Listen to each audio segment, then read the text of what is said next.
उसकी महिमा करो बंधन टूट जाएंगे, मेरा यीशु मौजूद है यहाँ। उसकी महिमा करो बंधन टूट जाएंगे, मेरा यीशु। परमेश्वर को आनंदित करने का मार्ग खाली एक ही है। वो कहता है कि जो व्यक्ति, जो मनुष्य मेरे वचन को सुनता है, उसके अनुसार चलता है, वो मुझे आनंदित करता है। जिस समय आप ये बात जानते हो, आप ये बात मानते हो कि मेरा परमेश्वर जो मुझे बाइबल में कहता है कि अगर तेरे साथ कोई बुराई करे तो उसके साथ भलाई कर और तो उसके लिए प्रार्थना कर, और जिसने तेरे साथ बुरा किया तो उसके लिए मत कर, मैं तेरे साथ बुरा करूंगा या मैं तुझे इसका बदला दूंगा। आप जब ये बातों को सुन लेते हो, आप ये बातों को स्वीकार कर लेते हो, तो आप क्या करते हो? स्वीकार करने के बाद जब आप इसके अनुसार चलते हो, तब आप क्या करते हो? परमेश्वर की विधियों को, परमेश्वर के वचन को अपने जीवन के अंदर पूरा करते हो। जब उसे पूरा करते हो, परमेश्वर भी आपके आगे आगे कामों को पूरा करने की सामर्थ्य रखता है। हाँ भाइयों बहनों, ये हमने जो पुस्तक खोली है जिसका नाम है नीति वचन। नीति वचन किसके द्वारा लिखा गया आप जानते हैं? राजा सुलेमान के द्वारा ये पुस्तक लिखी हुई है, रचित गई है।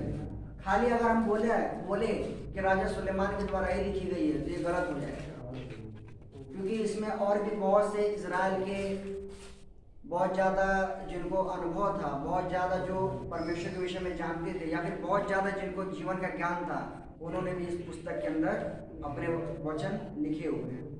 अगर आप इसका इंट्रोडक्शन देखेंगे पुस्तक का, स्टार्टिंग में जो दिया जाता है, तो उसमें खाली राजा सुलेमान ने ही सब बातें नहीं, परंतु कुछ बातें इजराइल को कुछ बहुत ज़्यादा बोलते हैं ना कि हर बार हर एक व्यक्ति बुरा या गलत नहीं होता है। हर एक व्यक्ति के अंदर मतलब अगर 100 लोग हैं तो उसमें ज़रूरी नहीं कि 100 लोग सभी बुरे रहें, उसमें 10, 15 या 5-6 लोग अच्छे निकल जाते हैं। जब अब हर इजरायली परमेश्वर के खिलाफ चलते थे ऐसा तो नहीं है ना। कुछ इजरायली थे जो प्रभु के आज्ञा अनुसार भी चलते थे। जब मूसा इजरायलियों को मिस्र देश से कनान देश को लेकर जा रहा रहता है, तब 40 लाख लोग रहते हैं। उसमें से जरूरी नहीं कि 40 के 40 लाख लोग उड़ाने वाले रहेंगे। हो सकता है कि 10 लाख 20 लाख लोग मूसा की आज्ञा को मानते भी थे और भी बचाए गए, है ना।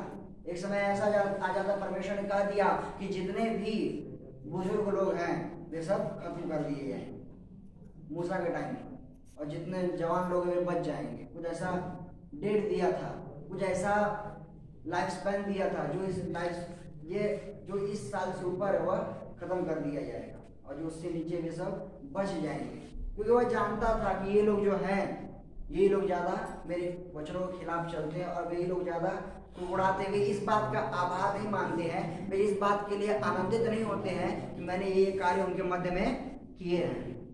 क्या आज हम आनंदित होते हैं परमेश्वर हमारे मध्य में कार्य किया है? आप आनंदित होते हैं? अगर आप आनंदित होते हैं तो आप परमेश्वर की और आशीष के हकदारी ठहरते हैं।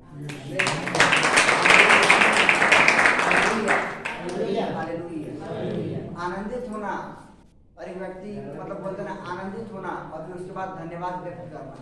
अगर हम आनंदित होते हैं और धन्यवाद को व्यक्त करते हैं तो इससे परमेश्वर के और अधिक आशीष के हम हकदार ठहरते हैं। प्रकाश यादव जी आए थे, जो प्रभु के बड़े भविष्यवक्ता हैं, आप में से बहुत से लोग आए रहेंगे, है ना। उन्होंने क्या कहा था कि एक तुम्हें मैं कुंजी बताता हूँ, जबकि ये विषय में मैंने आपको बहुत पहले भी बता दिया था, है कि नहीं? आपने सुना रहेगा, ध्यान रहेगा।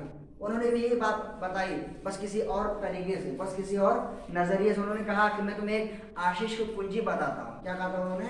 मैं तुम्हें एक आशीष की कुंजी बताता हूँ, अगर वो कुंजी का तुम इस्तेमाल करोगे तो तुम परमेश्वर के आशीष में बढ़ते जाओगे। वो कुंजी क्या थी? कि परमेश्वर का तुम धन्यवाद करो। हम आशीष लेते तो हैं, हम अनुग्रह लेते तो हैं, परंतु आभार व्यक्त करना भूल जाते हैं। यानी ये सोचते कि आभार व्यक्त करने की जरूरत ही क्या है? अरे हम तो इस लायक हैं, मैं तो इस लायक था इसलिए मुझे मिला। शायद इसलिए प्रभु ने कह दिया कि परमेश्वर निर्बलों को चुनता है, किसको? बलवानों को लज्जित करने के लिए, और मूर्खों को चुनता है, विद्वानों को लज्जित करने के लिए। ताकि वे ये ना कह सके कि मैं इस लायक था इसलिए परमेश्वर मुझे आगे बढ़ाया। क्या आप समझ रहे हैं? Hallelujah, hallelujah, hallelujah.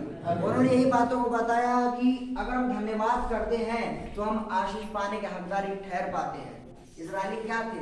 आशीष लेते तो थे, परमेश्वर के अनुग्रह को लेते तो थे, परंतु धन्यवाद व्यक्त करना भूल जाते तो उसको छोड़ वे कुड़कुड़ाया करते थे। वे इस बात का आभार नहीं व्यक्त करते थे कि परमेश्वर हमारे मध्य में इतने अद्भुत और आश्चर्य कर्मों को किया है। वे इस बात से नहीं आनंदित थे। क्या वे थे? नहीं। उनके अंदर ये था कि अरे यार लगता है निश्चय मूसा कुछ ना कुछ मटन चिकन खाता रहेगा साइड में जाकर के और हमको यहाँ पर भाजी पाला दे रहा है सब, है ना। उनके मन में बुरे बुरे विचार आते थे।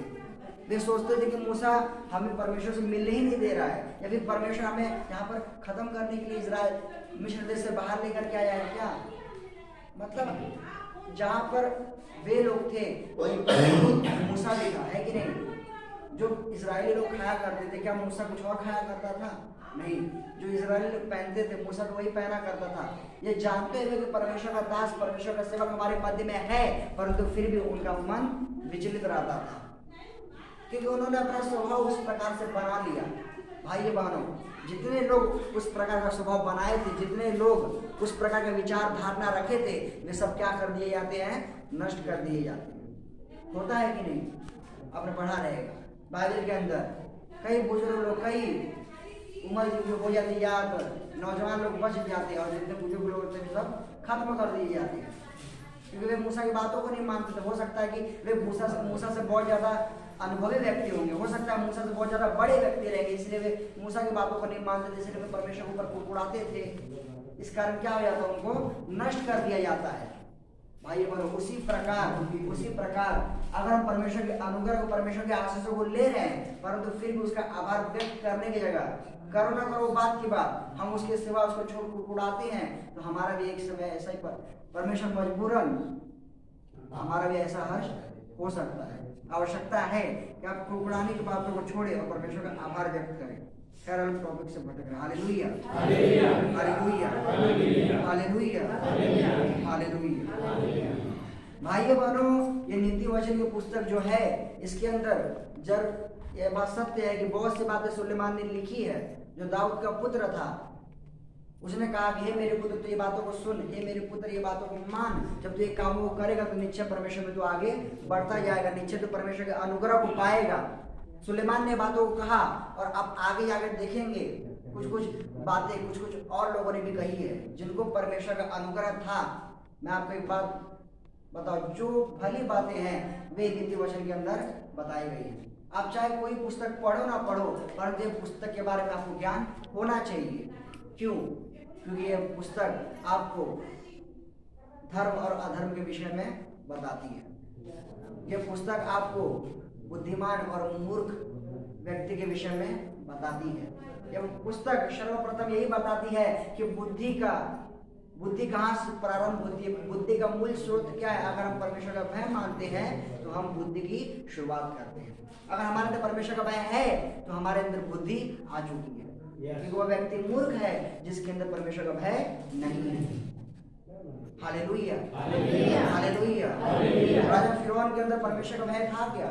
नहीं। मूसा ने कितना चेतावनी दिया, कितनी 10 विपत्तियां आ गई उसके ऊपर, लेकिन फिर भी उसकी बुद्धि नहीं खुलती है, यानी कि भय नहीं रहता। क्या हो जाता है? वह और उसका पूरा लोग नाश कर दिए जाते हैं। क्या परमेश्वर चाहता था उनको नाश करना? नहीं। वो तो चाहता था बाबा तो मेरे लोगों को छोड़ दे ताकि वे लोग आजाद कर दिए जाएं, परंतु वह नहीं छोड़ता था। अगर उसके अंदर तनिक भी भय रहता यहोवा परमेश्वर का, तो वह मूसा को और उसके लोगों को जाने देता। उसके अंदर भय नहीं था, इसलिए क्या हो गया? नाश कर दिया गया। वो क्या था? वह एक मूर्ख राजा था। अगर वो बुद्धिमान रहता तो साथ बार जाने देता। Hallelujah, hallelujah. भाइयों बहनों, नीति वचन जो पुस्तक है इसको आपको हल्के में नहीं लेना है। इसमें एक एक शब्द, एक एक वाक्य जो है यह बहुत ज्यादा महत्व रखते हैं, क्योंकि यह जो राजा सुलेमान है, आप जानते हैं वह सबसे ज्यादा बुद्धिमान व्यक्ति पृथ्वी पर था। प्रभु ने कहा कि तेरे जितना न कोई बुद्धिमान था और न कोई बुद्धिमान हो सकता है। मतलब एक बुद्धिमान व्यक्ति की पुस्तक अगर आपके हाथ में मिल गई है तो सोचिए कितना बड़ा खजाना आपके हाथ में लगा है कि नहीं? कितना बड़ा ट्रेजर, कितना बड़ा विजडम आपके हाथों में लगा है। और आप शायद इसको नहीं समझ पा रहे। हालेलुया। भाइयों बहनों, नीति वचन, इसको हम इंग्लिश में कहते हैं प्रोवर्ब। अगर उसको हिंदी में देखा जाए, ये तो मूल शब्द है, अगर इसको हिंदी में देखा जाए तो कहते हैं मुहावरा, है ना, कहावतें। कहावत कौन कहता है? क्या परमेश्वर स्वयं पृथ्वी पर आकर कहता है? नहीं। कहावतें कौन कहता है? कहावतें वे लोग कहते हैं जो बहुत ज्यादा अनुभवी व्यक्ति रहते हैं, कि नहीं? कि हमारे दादा परदादा ने ऐसा ऐसा कहावत कहा, आज वही हो रहा है। कहते हैं कि नहीं? आप लोग जो कहावतें कहते हैं, क्या वह ऊपर से आ गया? नहीं, कहावतें ऊपर से नहीं आई, परंतु कुछ बातें, मैं ये नहीं कहता कि सुलेमान जो था वो संसार के अनुसार चलता था, नहीं, परंतु मैं आपको कह रहा हूँ कि नीति वचन की पुस्तक के अंदर ऐसे भी जो गुरु थे, जो इजरायली के बहुत ज्यादा पुराने, बहुत ज्यादा अनुभवी व्यक्ति लोग थे, जिन्होंने सारी बातों को जांच लिया था, सारी बातों को समझ लिया था, और अंत में वे ये बातों को इस पुस्तक के अंदर लिख डालते हैं, क्योंकि वे जान जाते हैं कि क्या सत्य है और क्या सही है। अगर हम ये काम करेंगे तो हम सफल होंगे कि नहीं, अगर हम ये काम करेंगे तो हमारा काम सही होगा कि नहीं। वे ये बातों को जानते थे और ये बातें उन्होंने इस पुस्तक के अंदर लिखी है। मुहावरे, कहावतें, यह बातें वह व्यक्ति लिखता है जो बहुत ज्यादा अनुभवी व्यक्ति है, या फिर जिसके ऊपर परमेश्वर का अनुग्रह हुआ रहता है। क्या एक मूर्ख व्यक्ति कहावतें लिख सकता है? क्या वो मूर्ख व्यक्ति प्रभाव कर सकता है? नहीं कर सकता। अगर वह करेगा और आप उसको मानोगे तो आप फेल हो जाओगे, है कि नहीं? आप खत्म हो जाओगे, आप सफल नहीं हो सकते। Hallelujah, hallelujah, hallelujah. भाइयों बहनों, आप शायद नहीं जानते रहेंगे, परंतु आपके बच्चे जो स्कूल में पढ़ते हैं, जो कॉलेज में पढ़ते हैं, वे जानते रहेंगे। गणित पढ़ते हैं, विज्ञान पढ़ते हैं। आप जानते हो विज्ञान पहले से लिखी हुई पुस्तक नहीं रहती है। विज्ञान पता है ये शताब्दी में क्या रिसर्च हुआ, वही सारी बातें विज्ञान के अंदर लिखी जाती है। क्या आप समझ रहे हैं? यही सारी बातें विज्ञान के अंदर लिखी जाती है। जो पढ़ता है वो जानता है। क्या साइंस पहले से ही लिख दिया गया? नहीं। जब नया नया रिसर्च होता है, उस टाइम पर जब वो सक्सेस हो जाता है, वो बातें विज्ञान के अंदर लिखी जाती है, और वही बातें आपके और हमारे बच्चे पढ़ा करते हैं। ये बात सही है कि नहीं? अब जो पढ़ता रहे वह जानता रहेगा। विज्ञान पहले से लिखी हुई पुस्तक नहीं है, किसी वैज्ञानिक के द्वारा लिखा हुआ है, वही आपके बच्चे पढ़ते हैं। किसी मैथमेटिशियन के द्वारा कुछ बातें लिखी गई है, वही आपके बच्चे पढ़ते हैं। उसी प्रकार किसी अनुभवी व्यक्ति के द्वारा अगर हम कह सकते हैं कि परमेश्वर यहोवा का जिसके ऊपर अनुग्रह हुआ, उसने कुछ ऐसी बातों को लिख दिया जो आज और हम और आप इस नीति वचन की पुस्तक के द्वारा पढ़ते हैं और उसके अनुसार चलते हैं। Hallelujah, hallelujah, hallelujah. जिस प्रकार एक छात्र विज्ञान की बातों को जो किसी और ने लिखा हल्के में ले ले, तो वह अगली क्लास में नहीं जा सकता। जा सकता है? नहीं जा सकता। चाहे वो मैथ, चाहे वो गणित रहे, चाहे वो विज्ञान रहे, कोई और पुस्तक हो सकता है कि भरी रहे, पर ये बातें रिसर्च के ऊपर होती हैं। अगर वो व्यक्ति उस बातों को सोचेगा किसी आदमी ने लिखा, मैं क्यों मानूं उसको, अगर वो नहीं मानेगा तो आगे नहीं पढ़ पाएगा। उसी प्रकार अगर हम ये पुस्तक को भूल जाएं, अगर हम इसके वचनों को छोड़ दें, अगर हम इसके प्रोवर्ब्स को छोड़ दें, तो हम आगे मसीह में नहीं बढ़ सकते। Hallelujah, hallelujah, hallelujah. क्या आपने बातों को समझा? यह आवश्यक है कि आप ये बातों को पहले जानें, क्योंकि आप ये वचन को पढ़ रहे हैं। आपको जानना आवश्यक है कि आप क्या पढ़ रहे हैं, यह क्या है। जैसे एक छात्र पढ़ाई लिखाई करने जाता है, जो 2 सब्जेक्ट रहता है उसमें ज्यादा मार्क खाता है, विज्ञान रहता है, गणित रहता है, क्योंकि ये बातें ना पहले से नहीं लिखी रहती हैं। ये बातें मतलब रिसर्च के ऊपर चलती हैं, और जब वो उसके अनुसार नहीं चल पाता, उससे ज्यादा लगते हैं जो बच्चे रहते हैं, उस अनुसार आवश्यकता की बातों को जाने। खोल लीजिए नीति वचन अध्याय 24 वचन 29। आइए से हम पढ़ते हैं आपके ध्यान से। इसका हेडलाइन क्या मैं सुनना चाहता हूँ। लिखा हेडलाइन कुछ और, नीति वचन। भाई बहनों, मैं वो कहा था ये राजा सुलेमान के द्वारा नहीं लिखा हुआ है, परंतु किसी और व्यक्ति के द्वारा ये बात इसके अंदर लिखी हुई है। आप देखेंगे, आप जब थोड़ा लंबे से पढ़ेंगे आपको पता चलेगा कि राजा सुलेमान के द्वारा नहीं लिखा गया, परंतु इसके बाद जो हम देखते हैं पैराग्राफ, वो अवश्य राजा सुलेमान के द्वारा लिखा हुआ है। हम देखते हैं 29 वचन को, आप सभी ध्यान सुनिए। लिखा, मत कह जैसा उसने मेरे साथ किया वैसा ही मैं भी उसके साथ करूंगा और उसको उसके काम के अनुसार बदला दूंगा। महिमा करेगा। Hallelujah, hallelujah, hallelujah. क्या लिखा? लिखा कि मत कह कि मैं उस जैसा उसने मेरे साथ किया मैं उसके साथ वैसा करूंगा और उसको उस काम का बदला दूंगा। है कि नहीं? आप में से बहुतों ने बातों को सुना रहेगा, बहुतों ने बातों को पढ़ा रहेगा, परंतु वचन में क्या बताना चाहता है शायद समझा ना रहे, तो हम ये समझने के ऊपर जाते हैं, हम इसको समझते हैं। क्या लिखा? लिखा मत का जैसा उसने मेरे साथ किया वैसा ही मैं उसके साथ करूंगा। मत का ये कौन कह रहा है? ये जो बातों को लिख रहा है, ये जो बातों को पब्लिश कर रहा है, जिस समय ये बातें कही गई वो बता रहा है कि मत कर कि मैं उसके साथ वैसा करूंगा जैसा उसने मेरे साथ किया है।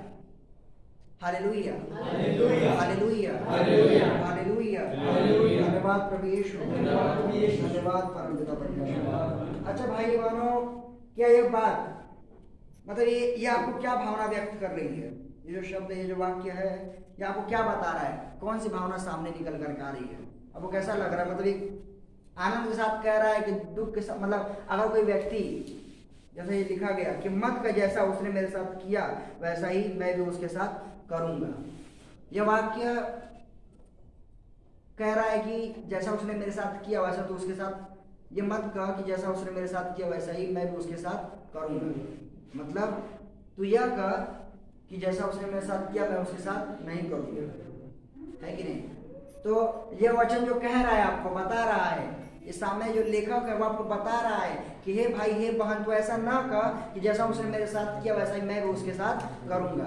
अच्छा, क्या किया सामने वाले ने आपके साथ जो आप उसके साथ करोगे? क्या उसने आपको बहुत ज़्यादा पैसा दे दिया? क्या उसने आपको बहुत ज़्यादा भला काम करके दे दिया या आपका कुछ अच्छा कार्य कर दिया? क्या ऐसा है क्या? ये लेखक आपको क्यों मना कर रहा है कि जैसा उसने तुम्हारे साथ किया वैसा तो उसके साथ मत करना? या मत कह कि जैसा उसने मेरे साथ किया मैं भी उसके साथ करूंगा। अच्छा, सामने वाले ने क्या किया रहेगा? एक व्यक्ति के साथ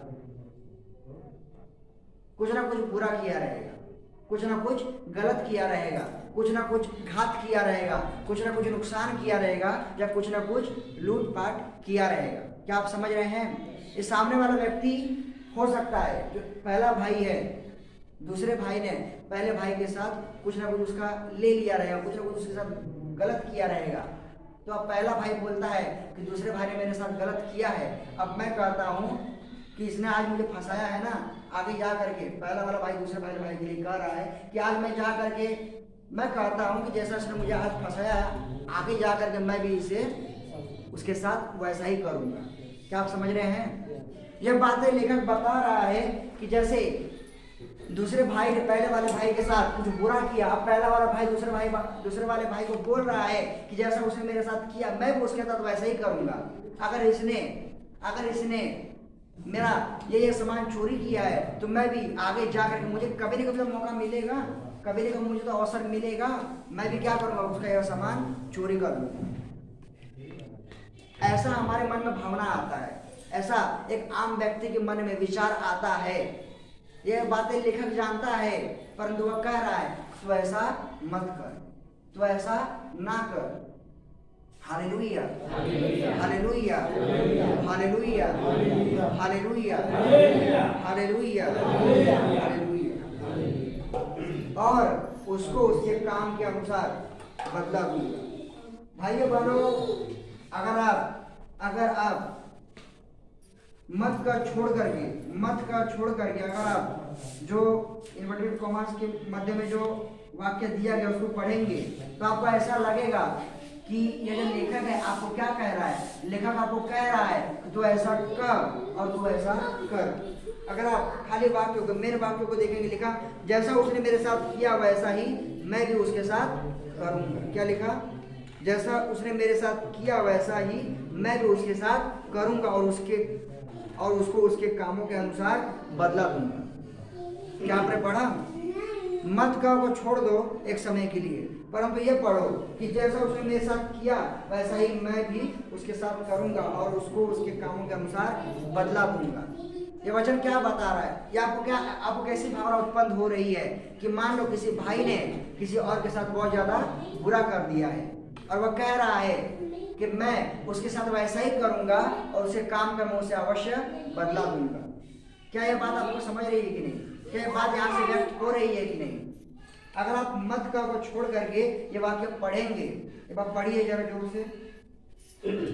जैसा हाँ जो मेरे साथ किया हाँ वैसा ही मैं भी उसके साथ करूंगा हाँ, और उसको उसके काम के अनुसार बदला दूंगा। हालेलुया। क्या यह वचन आपने सुना? क्या वो कह रहा है कि जैसा उसने मेरे साथ किया मैं भी उसके साथ करूंगा, इसका बदला मैं उसे अवश्य दूंगा, है कि नहीं? थोड़ा सेटिस्फाइंग सेंटेंस लगता है नहीं संसारिक के लिए, है कि नहीं? थोड़ा ऐसा बोलता ना, हाँ वह सुकून जैसा वाक्य है, परंतु ये मसीहों के लिए है क्या? नहीं।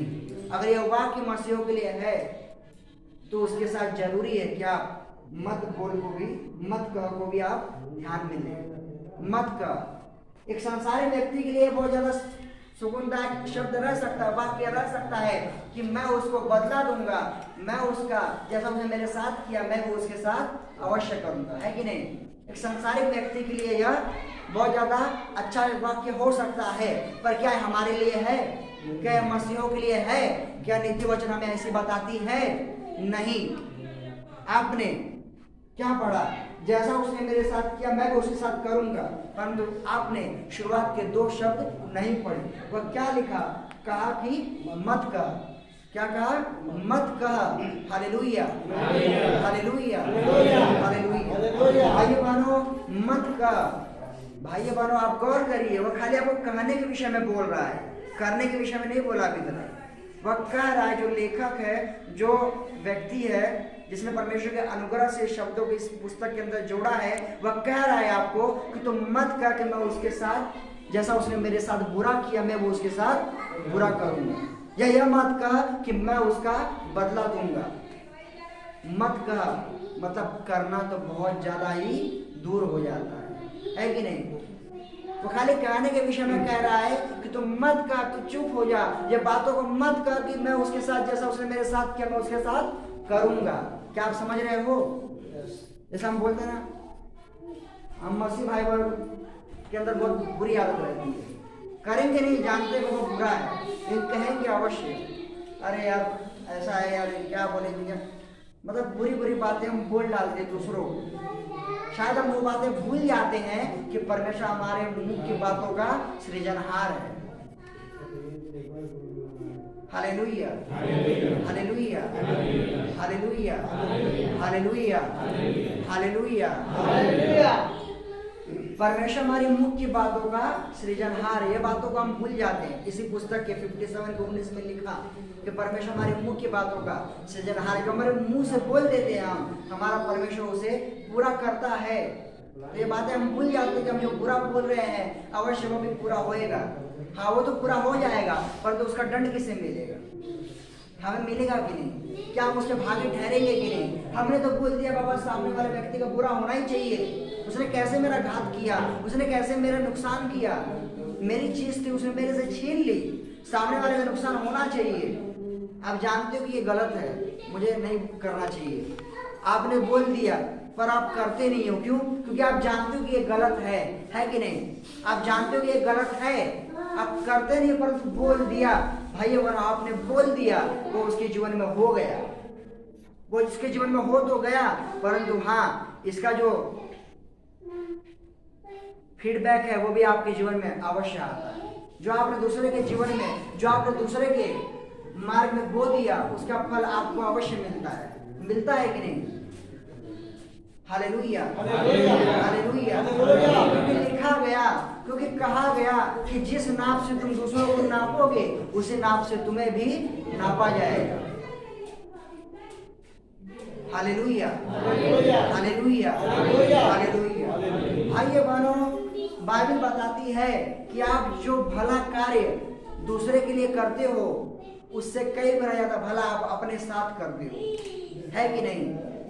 अब एक संसारी व्यक्ति सोच सकता है कि मैं इसके साथ भला करूंगा मुझे क्या मिलेगा, परंतु एक मसीही व्यक्ति जानता है अगर मैं दूसरे के साथ भलाई कर रहा हूं उससे अधिक मैं अपने लिए भलाई कर रहा हूं। उससे अधिक मैं अपनी पीढ़ी के लिए भलाई कर रहा हूँ, है कि नहीं? एक मसीह व्यक्ति जानता है, एक मसीह व्यक्ति दूसरों के लिए प्रेम करने का फल जानता है, एक मसीह व्यक्ति दूसरों की सहायता करने का फल जानता है, एक मसीह व्यक्ति भले कामों का फल जानता है। हालेलुया। संसार के लोग अब वो कहेंगे कि भैया ये टाइम पर टाइट होना बहुत जरूरी है, ये टाइम पर बुरा जब तक नहीं बन के रहोगे तब तक आप जी नहीं पाओगे संसार के अंदर। कहते हैं कि नहीं? मुझे भी कहते हैं, हर एक व्यक्ति, हमारे बुजुर्ग लोग कह सकते हैं कि ये टाइम पे तुम्हें बुरा बनना पड़ेगा तभी तुम मार्ग में आगे निकल सकते हो। पर क्या बाइबल हमें बताती है? नहीं। बाइबल बताती है कि जो तुम्हारे साथ बुरा करे तुम उससे प्रेम करो, उसके लिए प्रार्थना करो, है कि नहीं? वह कहती है कि तुम उससे प्रेम करो और तुम उसके लिए प्रार्थना करो। उसने तुम्हारे साथ, यह वचन में बताता है कि अगर तुम्हारे साथ किसी ने बुरा किया तुम मत कह कि मैं उसके साथ बुरा करूंगा। करना तो दूर की बात, कह रहा है कि मत कह कि मैं उसके साथ बुरा करूंगा। क्या यहाँ पर संसारिक और ये बाइबल की बातें मैच करती हैं? नहीं करती हैं। आप जब संसार के अनुसार चलते हो तब आप बाइबल को ठुकरा डालते हो। Hallelujah, hallelujah, hallelujah. और जब आप बाइबल को ठुकरा डालते हो आप परमेश्वर की आने वाली आशीष को भी ठुकरा डालते हो, क्योंकि आप सांसारिक बातों को पूर्ण करते हो तब आप परमेश्वर की आने वाली आशीष को भी ठुकरा डालते हो। Hallelujah, hallelujah. परंतु जिस समय, जिस टाइम आप जान जाते हो, आप मानते हो कि मेरा परमेश्वर जो मुझे कह रहा है, मेरा खुदा जो मुझे बता रहा है, हालेलुया, हालेलुया, हालेलुया। भाइयों बहनों, यहाँ पर ध्यान दीजिए। जिस समय आप ये बात जानते हो, आप ये बात मानते हो कि मेरा परमेश्वर जो मुझे बाइबल में कहता है कि अगर तेरे साथ कोई बुराई करे तो उसके साथ भलाई कर और तो उसके लिए प्रार्थना कर,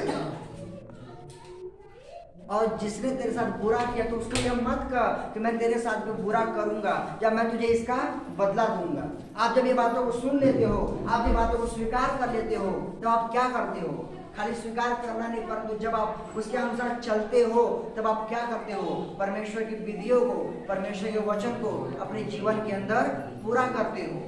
जब आप उसे पूरा करते हो तब परमेश्वर भी आपके आधे अधूरे कामों को पूरा करने की सामर्थ्य रखता है। पूरे कर दिए जाएं। Hallelujah, hallelujah, hallelujah, hallelujah. भाइयों बहनों, आज हमारे मन में उदासी आती है, निराशा आती है कि मेरा ये काम हो नहीं रहा है, मेरा ये काम सिद्ध नहीं हो पा रहा, मेरा ये काम नहीं खड़ा हो पा रहा। मैंने एक बात आपसे व्हाट्सएप ग्रुप पर शेयर किया था क्योंकि मुझे ऐसा आया, मेरे मन में आया प्रार्थना के दौरान। ये बातें मैंने आपसे शेयर किया कि हर एक व्यक्ति के अंदर एक भावना आती है, उदासी भावना। परमेश्वर आपसे कहता है, परमेश्वर आपको बताता है कि जब आप परमेश्वर को आनंदित करते हो, परमेश्वर आपकी दुखी होने की हर एक वजह को खत्म करता है। जब आप परमेश्वर को आनंदित करते हो, जब आप परमेश्वर को प्रसन्न करते हो, तब परमेश्वर आपकी निराश, हताश होने की सारी वजहों को समाप्त करता है, खत्म करता है। परमेश्वर का प्रसन्न कैसे कर सकते हो? दान पेटी पर दान डाल दिया, क्या इससे प्रसन्न हो गया? आपने उपवास भी रख लिया, क्या इससे प्रसन्न हो गया? प्रार्थना करते हो, बहुत बड़ी बात है, बहुत भली बात है। आप प्रार्थना करते हो, उपवास करते हो, दान करते हो, बहुत बड़ी बात है। हर एक व्यक्ति तीनों नहीं कर पाता, आप करते हो, बहुत बड़ी बात है, आनंद करने वाली बात है। परंतु क्या इतने से परमेश्वर आनंदित हो जाता है? नहीं। Hallelujah, hallelujah, hallelujah, hallelujah. Bible में नहीं लिखा गया कि आप उपवास करते तो परमेश्वर को आनंदित कर दोगे, है कि नहीं? बाइबल नहीं बताती कि आप उपवास कर दे तो परमेश्वर आपसे आनंदित हो जाएगा।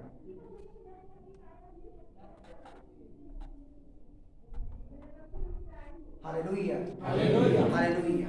परमेश्वर के आनंदित करने का मार्ग खाली एक ही है। वह कहता है कि जो व्यक्ति, जो मनुष्य मेरे वचन को सुनता है, उसके अनुसार चलता है, वह मुझे आनंदित करता है। आप खाली एक रास्ता है परमेश्वर को आनंदित करने का। आनंदित करने का एक ही रास्ता है, परमेश्वर की विधियों के अनुसार चलना। जब प्रभु यीशु मसीह, जब मूसा खत्म हो जाता है, यहोशू से कहा कि हे यहोशू, जैसे मैं तेरे स्वामी, जैसे मैं तेरे मालिक, जैसे मैं तेरे अगुवे मूसा के साथ था ना, मैं भी तेरे साथ रहूंगा। बस आवश्यकता इतनी है कि तू जैसे मूसा चला करता था, मेरी बातों को माना करता था, मेरी आज्ञा अनुसार चला करता था, वैसे तू भी चल। मैं तुझे कभी भी हारने नहीं दूंगा, मैं तुझे कभी भी फेल नहीं होने दूंगा। जिस किसी भूमि पे तू अपने चरण को रखेगा, अपने कदम को रखूंगा, वह भूमि मैं तेरे नाम पर कर दूंगा और भूमि मैं तुझे दे दूंगा। परमेश्वर ने यहोशू से कहा। यहोशू जानता था, यहोशू मूसा के पीछे आया जाया करता था और सेवा सत्कार किया करता था और जानता था कि मेरा जो स्वामी मूसा है यह बहुत भला व्यक्ति है। परमेश्वर उससे बातें किया करता है। परमेश्वर ने मूसा से कहा कि बाबा तुम यहोशू को चुनो, और यहोशू को नियुक्त किया। मूसा के बाद यहोशू मार्ग पे आता है। क्या परमेश्वर ने यहोशू के द्वारा छोटे छोटे काम कराए? नहीं, माइंड ब्लोइंग काम कराए। मतलब बोलते हैं ना, आदमी का दिमाग चकरा जाएगा, वैसा काम परमेश्वर ने यहोशू के द्वारा करवाया कि नहीं? परमेश्वर ने यहोशू के द्वारा सूर्य को रोक डाला। परमेश्वर ने यहोशू के द्वारा यरीहो की दीवार को खत्म कर डाला। कैसे किया? क्योंकि परमेश्वर यहोशू के साथ था। हालेलुया। फर्क नहीं पड़ता कि मनुष्य छोटा है बड़ा है, फर्क नहीं पड़ता मनुष्य काला है गोरा है, फर्क नहीं पड़ता कि मनुष्य कैसा भी है, उसके पर्सनैलिटी से फर्क नहीं पड़ता। फर्क परमेश्वर को पड़ता है तो उसके कैरेक्टर से पड़ता है, उसके चरित्र से पड़ता है। Hallelujah, hallelujah, hallelujah, hallelujah, hallelujah. परमेश्वर को शरीर से फर्क नहीं पड़ता, वह कितना ऊंचा है कितना नीचा, उससे फर्क नहीं पड़ता। परंतु परमेश्वर को फर्क इससे पड़ता है कि कौन व्यक्ति मेरी बातों को सुनता है, समझता है और उसको मानता है। इतना ही नहीं परंतु उसके अनुसार चलता है। जो व्यक्ति उसके अनुसार चलता है, परमेश्वर भी उसके साथ अपने कदम को आगे बढ़ाता है। वह किसी भी रूप से विफल नहीं होने पाता है, किसी भी रूप से फेल नहीं होने पाता है। हम कह सकते हैं भैया मैं उपवास करता हूं, मैं प्रार्थना करता हूं, दान करता हूं, सीना टाइट करके रह सकते हैं, परंतु इतना काफी नहीं है। अरे आप इतने तो कर लिए, ये सब तो कर लिया, फिर धंधे पे जाकर के अन्य भाषा में शुरू हो जाते हो धंधा चलाना। मैं संसारिक भाषा की बात कर रहा हूँ। हालेलुया। उसमें आपका शुरू हो जाता है, कोई गलत बातें आपकी शुरू हो जाती है। मैं नहीं, आप सारी बातों को जानते हो, आप प्रार्थना करते हो, उपवास करते हो, आप दान देते हो, परंतु बाहर जाकर के आपका जो बाहर वाला व्यक्ति आपको उसी शब्द से ग्रीट करता है, वही शब्द से आप भी उसको अभिनंदन करते हो, तो क्या है आपका? क्या फायदा आपकी प्रार्थना का? क्या फायदा आपको उपवास का? या अपने शब्द को नहीं बदल पाए हो, या अपने शब्दों को नहीं फेर पाए हो। अरे भैया ये फिर आपका भी शुरू हो गया होगी। तो क्या आपने परमेश्वर को आनंदित किया? क्या परमेश्वर को प्रसन्न किया? अरे ये व्यक्ति तो क्रिश्चियन लोग भी करते हैं, है कि नहीं? ये व्यक्ति तो हर कोई करता है, परंतु सच्चा मसीह वही है जो परमेश्वर की वचनों को सुने, समझे और उसके अनुसार चले। हालेलुया। प्रार्थना करना, दान देना, उपवास करना, यह फॉर्मेलिटी के रूप में भी किया जा सकता है, पर परमेश्वर फॉर्मेलिटी से आनंदित नहीं होता है। फॉर्मेलिटी आप सरकारी कामों में करें, अच्छा है। फॉर्मेलिटी आप स्कूल में जाकर करें, अपने बच्चे के कॉलेज में जाकर करें, वो अच्छा है। परंतु आप फॉर्मेलिटी मसीहत में करेंगे तो परमेश्वर उससे आनंदित तनिक भी नहीं होता है। फॉर्मेलिटी मतलब क्या? अलगारिजी मतलब करना ही है, बस चलो यार हो गया, बस निकलो यहाँ से, है कि नहीं? पर परमेश्वर इस चीज से आनंदित नहीं होता। वह चाहता है कि आप वचन को मनन करें और उसके अनुसार चले। आप जितने भी दासों को देख लो, वचन के अनुसार, जिन्होंने वचन को सुना समझा उसके अनुसार चला, परमेश्वर ने उनके जीवन के द्वारा बड़े कामों को किया। Hallelujah, hallelujah, hallelujah. धन्यवाद प्रभु यीशु, धन्यवाद परमपिता परमेश्वर। यहाँ फिर से वचन लिखा मत कह जैसा उसने मेरे साथ किया वैसा ही मैं भी उसके साथ करूंगा। मत कह, वह लेखक सुलेमान नहीं, परंतु कोई ऐसा व्यक्ति जिसके ऊपर परमेश्वर का अनुग्रह है, जो परमेश्वर का भय मानता है, वह कहता है कि तुम मत कह कि जैसा उसने मेरे साथ किया मैं भी उसके साथ करूंगा। खाली कहने वाली बात बोल रहा है, मतलब करना कितना दूर हो गया। आप कह नहीं सकते तो आप कर कैसे सकते हो? तू कह भी नहीं सकता कि मैं उसके साथ ऐसा करूंगा जैसा उसने मेरे साथ किया है। या भले बात के विषय में बात हो रही है कि नहीं, किसी व्यक्ति ने किसी के साथ बुरा किया, अब वो व्यक्ति सामने वाला बोल रहा है जैसा तूने मेरे साथ बुरा किया ना, मैं भी तेरे साथ करूंगा। आप नहीं कर सकते, क्यों? क्योंकि आप प्रभु को मानते हो, विश्वास करते हो, आप मसीही हो, आप नहीं कर सकते।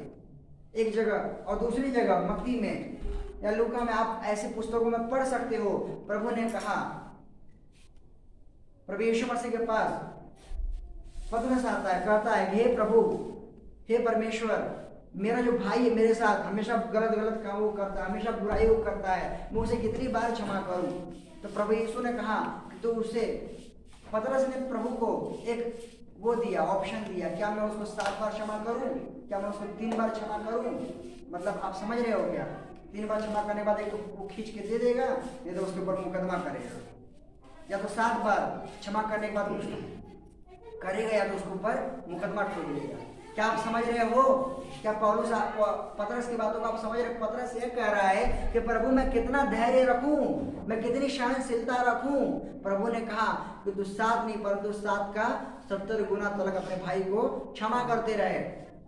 Hallelujah, hallelujah, hallelujah. अब वो सोचेगा मतलब क्या, इतना कोई कैसे गुनाह कर सकता है? कोई कह सकता है 7 का 70 गुना कोई गुनाह करेगा? एक ही व्यक्ति के साथ होगी या एक ही व्यक्ति के साथ आप कितना गुनाह कर सकते हो? ज्यादा तो 10 गुना। कोई इतना कर सकता है? नहीं कर सकता, इतना गुना हो ही नहीं सकता। ज्यादा तो 100 गुना करोगे किसी के साथ, 100 भी मजाक वाली बात है। 100 गुना किसी के साथ कर सकते हो आप? नहीं कर सकते। प्रभु ने ऐसी बात को कह दिया जो हो ही नहीं सकती। प्रभु ऐसे कैसे हो जाएगा? प्रभु ने, पतरस ने कहा कि मुझे एक लिमिट दे, तो प्रभु ने उसको भी लिमिट दिया। क्या कहा पता है? 7 का 70 गुना, वो लिमिट जो कोई पार कर ही नहीं सकता। कर सकता है क्या? नहीं। मतलब तू उसको अनगिनत बार क्षमा कर दे जा। हालेलुया। वो बात इस पे संबंधित है कि एक व्यक्ति जो कह रहा है, आप जिसने आपके साथ घात किया, आप उसे नहीं कह सकते कि मैं भी तेरे साथ करूंगा। आपको उसे क्षमा करना है। क्यों? क्या कारण है क्षमा क्यों करना? क्योंकि परमेश्वर भी हमारे पापों गुनाहों को उसी प्रकार क्षमा करता है। एक जगह प्रभु ने कहा कि अगर तुम चाहते हो कि मैं तुम्हारे पापों को क्षमा करूं, तो आवश्यकता है कि तुम भी अपने गुनाहगारों को क्षमा करो। अगर आप उन्हें क्षमा करते हो तो मैं भी तुम्हें क्षमा करूंगा, और अगर तुम उन्हें क्षमा नहीं करते तो मैं भी तुम्हें क्षमा नहीं करूंगा। Hallelujah, hallelujah, hallelujah, hallelujah.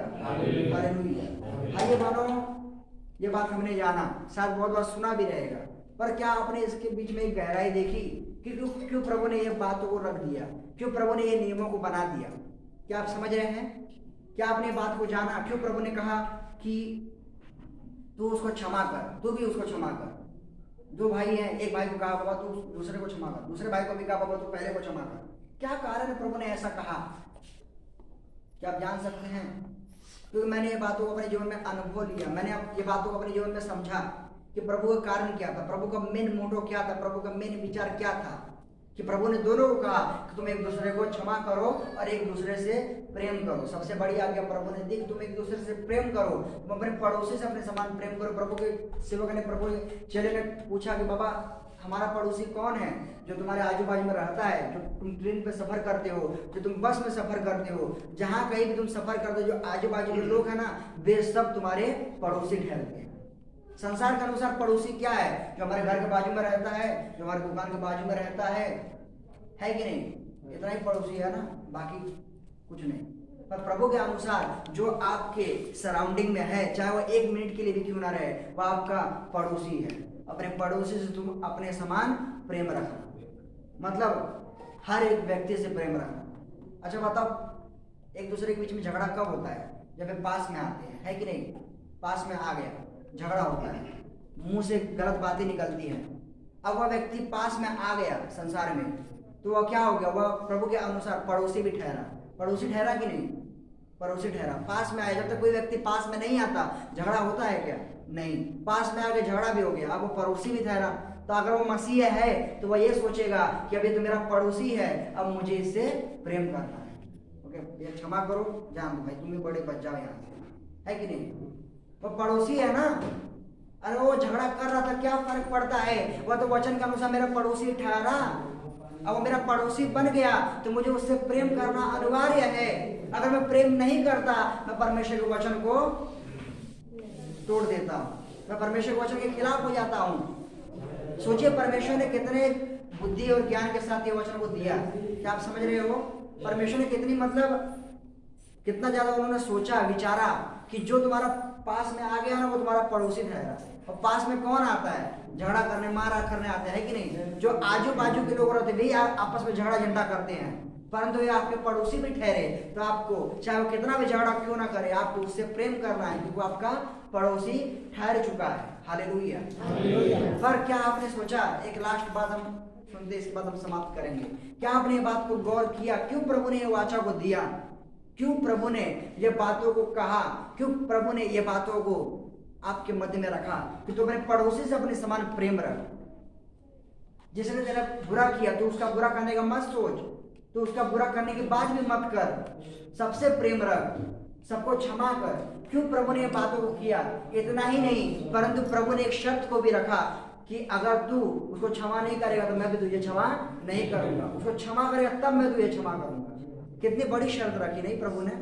बड़ी है कि नहीं? जब तक आप अपने चाचा को क्षमा नहीं करते, प्रभु आपको क्षमा नहीं करेगा, चाची को क्षमा नहीं करेगा, चाहे आपने कितना भी छोटा गुनाह क्यों नहीं किया, प्रभु क्षमा करेगा ही नहीं, क्योंकि उसने एक आपसे शर्त रखी है, उसने एक आपसे चैलेंज रखा है। हालेलुया। भाइयों बहनों, क्या कारण है? क्या कारण है प्रभु ने ये बातों को रखा कि तुम्हारे पड़ोसी से प्रेम में रख, तू सबको क्षमा कर, तू किसी के खिलाफ बदला न ले? कारण क्या है? कारण भाइयों बहनों, आप में से कौन ऐसा पिता है, कौन ऐसी माता है जो जिसके 3 बच्चे हैं, जिसके 3 बच्चे हैं, एक बच्चा दूसरे को मारता है और फिर दूसरा बच्चा पहले को मारने जा रहा रहता है? समझिए मेरी बातों को। आप में से कौन सा ऐसा पिता है, कौन सी ऐसी माता है जो जिसका पहला बच्चा दूसरे को मार रहा है, दूसरा बच्चा पहले को मारने जा ही रहा है कि माता कहती है बेटा जान दे, छोड़ दे, क्यों मार रहा है, तेरा भाई है, छोड़ दे उसे, मत मार। क्या आप समझ रहे हैं? कोई ऐसी माता है, कोई ऐसा पिता जो कहेगा तुझे मार, तू ही मार, बढ़िया से मार उसे? कोई कहेगा क्या ऐसा? कोई पिता ऐसा है? हाँ, पहले ने दूसरे को मारा, पिता पहले से भी प्रेम रखता है, दूसरे से भी प्रेम रखता है। क्या उसके अंदर पहले के प्रति दूरी आ जाती है क्या? कि पहले वाले ने दूसरे को मारा, अब मैं पहले से प्रेम नहीं करूँ? क्या ऐसा है? क्या पिता ऐसा करता है? एक संसारिक व्यक्ति ऐसा कर सकता है, एक बॉस अपने एम्प्लॉय के साथ ऐसा कर सकता है कि पहले एम्प्लॉय ने दूसरे के साथ बुरा किया, मैं पहले एम्प्लॉय को जॉब से निकाल दूंगा, है कि नहीं? परंतु एक पिता अपने बच्चों से क्या ऐसा भेदभाव कर सकता है कि पहले ने दूसरे को मारा, मैं पहले को छोड़ दूंगा, पहले दूसरे से प्रेम रखूंगा और दूसरे के द्वारा पहले को पिटवाऊंगा? क्या ऐसा है? क्या ऐसा कोई पिता करेगा? क्या कोई ऐसी माता करेगा? नहीं ना। तो जिस प्रकार एक आप तो बुरे हो, थोड़े बहुत बुरे हो सकते हो, मसीह में आप बदल गए, पर तो थोड़ा बहुत आपके मन में बुरा रहेगा, बुराई रहेगी। जब आप बुरे हो करके अपने बच्चों को एकजुट रह करके देखना चाहते हो, कौन चाहता है उनका बच्चा एकजुट, एक मेल मिलाप में रहे, उनके संतान एकजुट, एक मिलाप, उनके अंदर झगड़ा ना रहे, उनके अंदर द्वेष ना रहे? कौन चाहता है? हर एक व्यक्ति चाहता है, नहीं? हर एक व्यक्ति चाहता है कि मेरे बच्चे या मेरे लड़का लड़की या मेरे लड़के हैं वे आपस में मेल मिलाप से रहे, नहीं? एक दूसरे से प्रेम करें, एक दूसरे के अंदर विश्वास रहे, एकजुट होकर एक साथ होकर वे काम करें। आप चाहते हो कि नहीं? आप चाहते हो? आप चाहते हो? जब आप बुरे हो करके अपने बच्चों को अच्छे से रहना चाहते हो, आप चाहते हो कि आपके बच्चे अच्छे भले रहे, आप बुरे हो फिर भी आप ये चाहते हो कि आपके बच्चे मिलजुल करके रहे, भले अच्छे से रहे, बहुत खराई से रहे, बहुत अच्छाई से रहे। तो वो जो पिता जो अटल प्रेम से भरा हुआ है, जिसने पूरे संसार को निर्माण किया है, जो आपका मेरा आपके पिता के भी पिता का पिता है, वह क्या ऐसा नहीं चाहता है? वह चाहता है कि नहीं? वह चाहता है। भाइयों बहनों, आप सभी जितने यहाँ पे हो, आप सभी का वो पिता है, वो आपका पापा है, वो आपका पिता है कि नहीं? तो क्या वह चाहता है कि मेरे बच्चे आपस में लड़ाई झगड़ा करें? क्या वह चाहता है कि एक ने अगर दूसरे को मारा तो दूसरा जाकर के उसको मारे? नहीं चाहता। क्या चाहता है? क्या आप चाहते हो आपके बच्चे आपस में लड़े? नहीं चाहते। उसी प्रकार हमारा परमेश्वर भी नहीं चाहता कि हमारे बच्चे आपस में लड़े। क्या वह चाहता है? वह नहीं चाहता। इसी कारणवश परमेश्वर ने ये 3-4 वचनों को दिया है कि अगर तू अपने पड़ोसी से, तू क्या कर, अपने पड़ोसी से अपने समान प्रेम रख। इसमें क्या हो गया? झगड़ा झंडा बाहर निकल जाता है, निकलता है कि नहीं? और उसने कहा कि अगर तेरे साथ किसी ने बुरा किया तो उसके साथ बुरा करने का विचार मत रख, उसको क्षमा कर, उसके लिए प्रार्थना कर। अगर एक मसीह व्यक्ति ये बातों को सुनता है, समझता है और मानता है तो क्या वह किसी से रूठेगा? क्या वह किसी से झगड़ा करेगा? नहीं करेगा। झगड़ा झंडे करने का पूरा प्लान ही खत्म हो जाता है, पूरा मसला ही खत्म हो जाता है। क्यों खत्म हो जाता है? क्योंकि परमेश्वर ने ऐसे ऐसे बातों का आपके मध्य में रख डाला है। क्या आप समझ रहे हैं? Hallelujah, hallelujah, hallelujah. शायद आपने अच्छे से नहीं समझा। हालेलुया, धन्यवाद प्रभु यीशु, धन्यवाद प्रभु यीशु, धन्यवाद परमपिता परमेश्वर। भाइयों बहनों, परमेश्वर हमारा पिता है क्योंकि उसने हमें निर्माण किया है। वो हमारा कर्ता धर्ता है। उसने हमें निर्माण इसलिए नहीं किया कि हम नाश हो जाए, उसने निर्माण इसलिए किया कि ताकि हम आगे बढ़े और उसकी आराधना करने पाए, है कि नहीं? उसने इसलिए हमारा निर्माण किया। आप अपने बच्चों को लड़ते हुए देख सकते हो क्या? नहीं। आप अपने बच्चों को आपस में मार झगड़ा करते हुए नहीं। अगर एक ने दूसरे को मारा तो आप दूसरे से कहोगे पापा जान छोड़, पहले को भी समझाओगे, दूसरे को भी कहोगे कि उसको वापस से ना मार, गलत है ये। और एक ने अगर दूसरे को मारा ना तो आपका प्रेम पहले के प्रति कम नहीं हो जाता है, सेम वही प्रेम रहता है कि नहीं?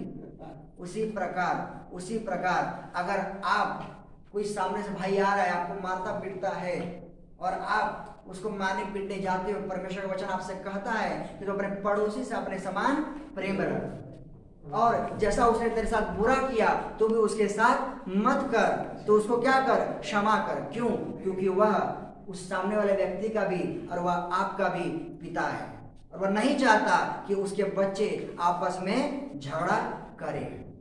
क्या आप समझ रहे हैं? वह यह नहीं चाहता। जिस प्रकार हम नहीं चाहते कि हमारे बच्चे आपस में झगड़े, उसी प्रकार वह नहीं चाहता कि उसके लोग आपस में झगड़े। इसलिए उसने व्यवस्था डाली है, इसलिए उसने ये वचन डाला कि अगर तू अपने पड़ोसी से प्रेम रख। कोई सामने आ गया, इनडायरेक्टली पड़ोसी ठहरता है, पड़ोसी ठहर गया तो क्या उसे क्षमा करना ही है? वो क्षमा नहीं करता तो क्या करता है? पाप करता है। और अगर मान लो किसी ने उसको मारा तो जो जिसने मार खाया उसे आवश्यकता है कि वह सामने वाले के खिलाफ वैसा ही ना करे जैसा उसके साथ किया गया, क्योंकि वचन बताता है। और अगर आप ये वचन का पालन नहीं करते तो आप परमेश्वर के आशीष की हकदारी नहीं ठहरते। अगर आप वचन को सुनते हो, उसको समझते हो, ये बातों को मानते हो कि हाँ मेरे परमेश्वर ने मुझे कहा है कि मैं अपने लोगों से अपने समान प्रेम रखूं, तो मुझे प्रेम रखना है। अगर उसने कहा कि जैसा तेरे साथ किया गया वैसा तो उसके साथ मत कर, तो अगर उसने मुझे मना किया तो मुझे ये काम नहीं करना। अगर ये बातों को अपने जहन में रखते हैं, अपने ध्यान में, अपने मन में, अपने विचारों में, अपनी हरकतों में बना के रखते हैं तो परमेश्वर आपके साथ रहता है। आप जहां कहीं खड़ा होते हो परमेश्वर आपके साथ खड़ा रहता है।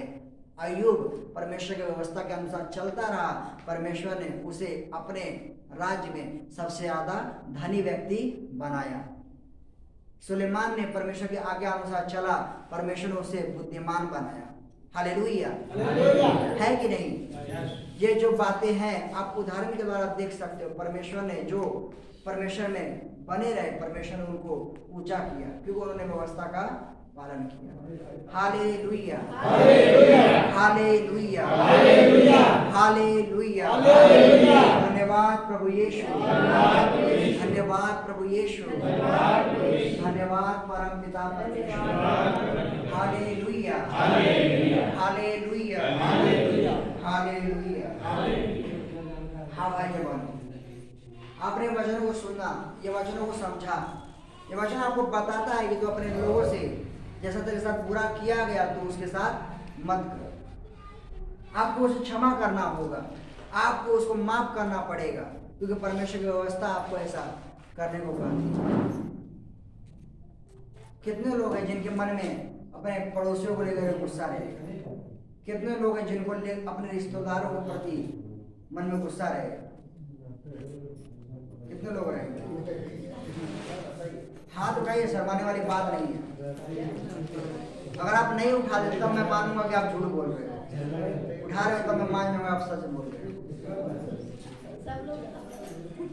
सबके मन में रहता है ना, अरे पड़ोसी यार मेरे यहाँ कचरा कर दिया, ये कर दिया, है कि नहीं? भावना रहती है। आप भी जानबूझ कर वहां पे कचरा फेंकते हो, जानबूझ कर उसके साथ ये काम वो करते हो। तो आपको क्या करना है? आज से इन चीजों को बंद करना है, आपको ये चीजों को समाप्त करना है। आपके मन में आपके पड़ोसी के लिए गुस्सा रहेगा, आपको अपने रिश्तेदार के लिए गुस्सा रहेगा, आपको सारी चीजें समाप्त करनी है। प्रभु कहता है जो तुम्हारे लोग तुम्हारे साथ गलत करते हैं उनको तू क्षमा कर, उनके लिए तू प्रार्थना कर। प्रार्थना में ताकत है, प्रार्थना में सामर्थ्य। परमेश्वर मेंढक डिडल के मन को बदलने वाला परमेश्वर है। उसने मेंढकों के मन को बदल दिया, वे फिरौन के ऊपर कूद पड़े। उसने डिडल को मन को बदल दिया, वे सारी फसलें नाश करने चले गए, मनुष्य को नाश करने चले गए। परमेश्वर एक समय ऐसा आ जाएगा जब वो आपके विश्वास को देखेगा, जब आपके कर्मों को देखेगा। परमेश्वर आपके पड़ोसी, आपके रिश्तेदारों को मनों को बदल डालेगा और वे आपके अनुसार चलने पाएंगे। चाहता है आपके अनुसार चलाना, परंतु पहले आपको सही बनना पड़ेगा। Hallelujah, hallelujah. तो आपको यह अपने जीवन में परिवर्तन लाना है, अपने कार्यों में परिवर्तन लाना है। जो अपने पड़ोसी से नफरत करते हैं, अपने समान प्रेम रखो। जैसा आप अपने से प्रेम रखो, उनसे भी प्रेम रखो, उसी प्रकार जैसा आप। Hallelujah, hallelujah, hallelujah. है यीशु का दीवाना, यीशु की महिमा गाएगा। मेरा दिल है यीशु का दीवाना।